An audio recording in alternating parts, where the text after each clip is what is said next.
a country of our own size, the situation is even much worse. The oil revenue affects currency, encourages bad fiscal habits, the economy becomes unproductive, and many slide into poverty. The truth is that oil does not produce jobs by itself. The oil industry employs very, very few people indeed. It's not like farming, it's not like agriculture that employs thousands and thousands of people. So very few people are actually employed in the oil industry. And what you just have is revenue, which partly explains why even when we were selling our oil at over $100 a barrel, poverty was at its highest levels and public debt was increasing. As of 2012, the number of Nigerians in extreme poverty was 112 million, going by the MBS statistics. 112 million Nigerians, and as of 2012, oil was over $100 a barrel. Today, oil is about $71 a barrel. So the Dutch disease is like the case of a salary earner. For as long as he keeps his heart on the monthly salary, he will never be an entrepreneur. At best, all his heart, his prayers, will be focused on salary increase, much in the same way as our own minds are always focused now on how oil revenues can increase. But it is very clear that oil revenues are not really going to increase by much.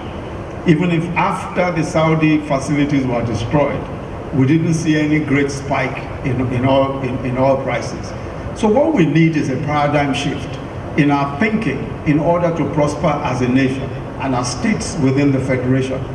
The reason for diversification of our sources of earning is because oil at whatever price cannot deliver jobs or even enough money to build infrastructure and answer the human capital development issues and problems that we have. It is impossible for oil at whatever price, and we've seen oil going as high as $143 a barrel in this country. Yet we're unable to provide the jobs, we're unable to provide the infrastructure and the various other things that accompany it. Capital development problems, of this country, potentially populous country such as ours, everyone knows that in another 2-3 decades, we will be the third most populous country in the world. No matter how much we earn from oil, we simply cannot begin to even address the fundamental problems that will arise from a population of over 400 million people.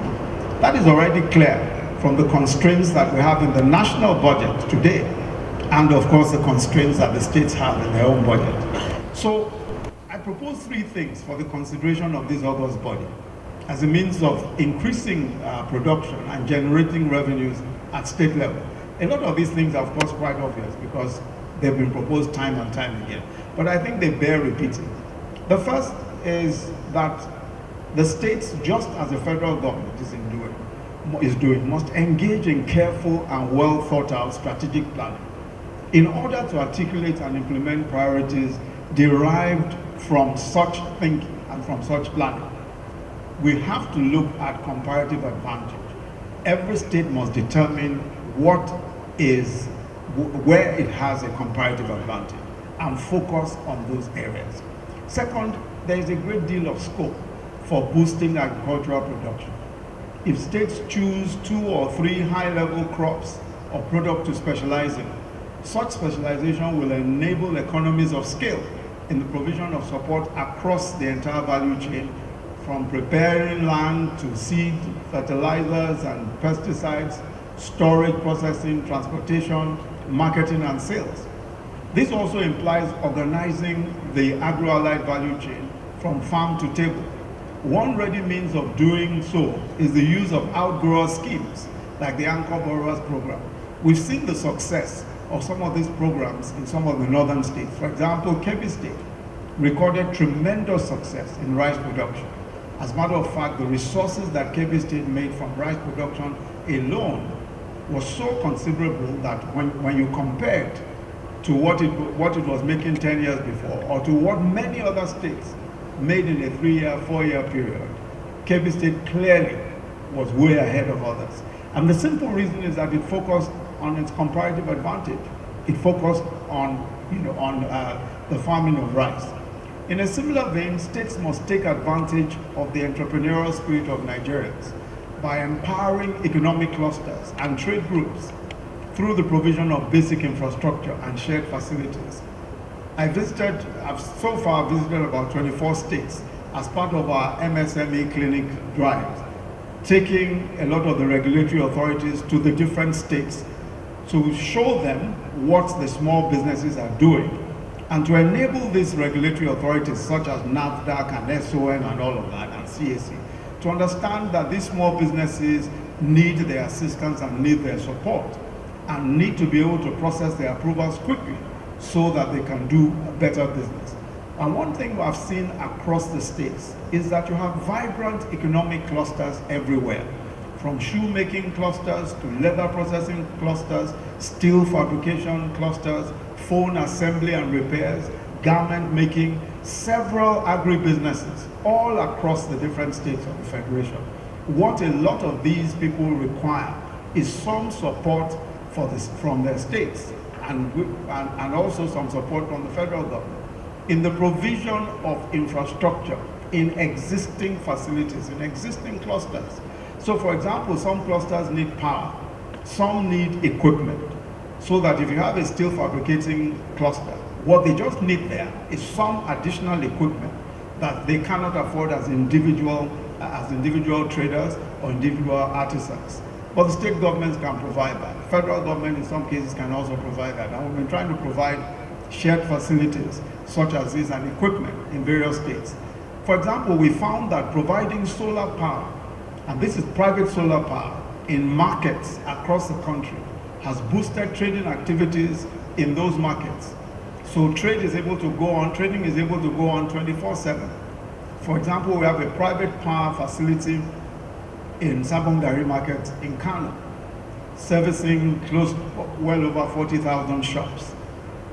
The traders there are happy to pay. They're happy to pay the tariff. This is a willing buyer, willing seller arrangement. They have 24/7 power.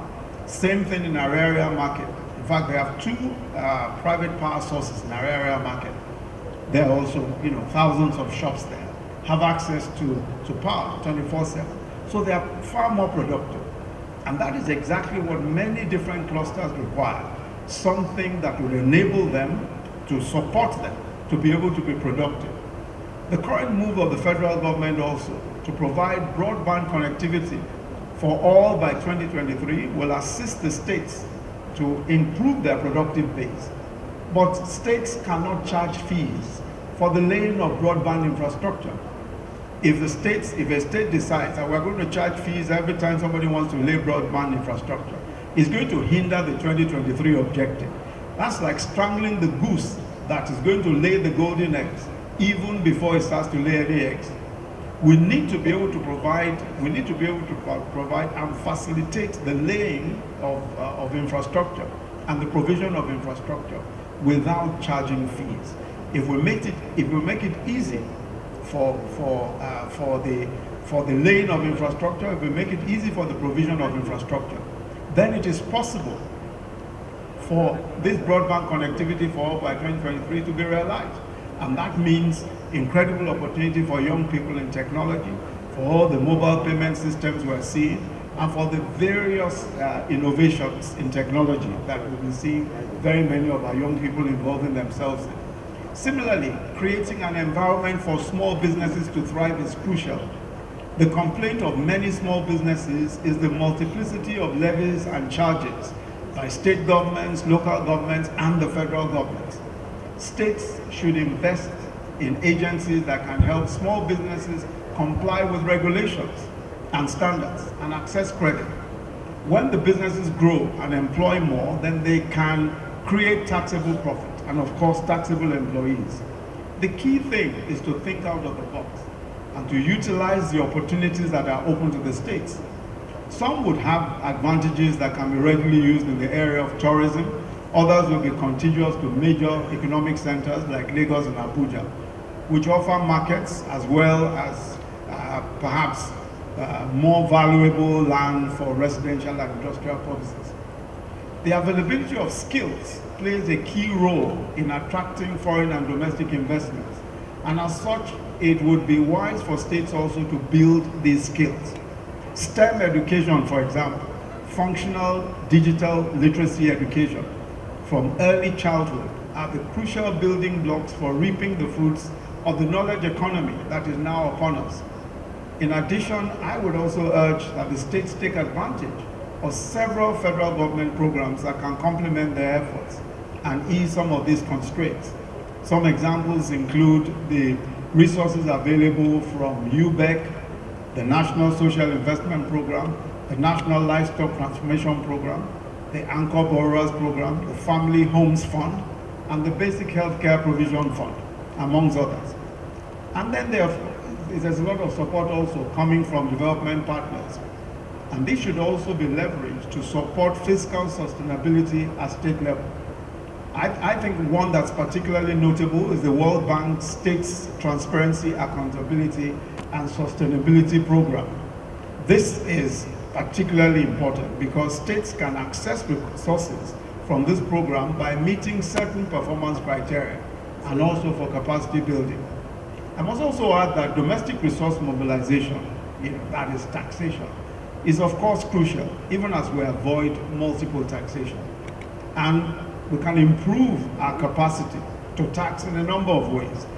To start with, there should be greater collaboration with the Federal Inland Revenue Service to share data and to share, and also not just to share data, but also to share the capacity to collect these taxes and also ensure remittance of VAT proceeds. Improving tax morale is a very big part of the story, as the evidence shows that people do not feel obliged to pay taxes and they justify their belief by asserting that they do not receive commensurate services.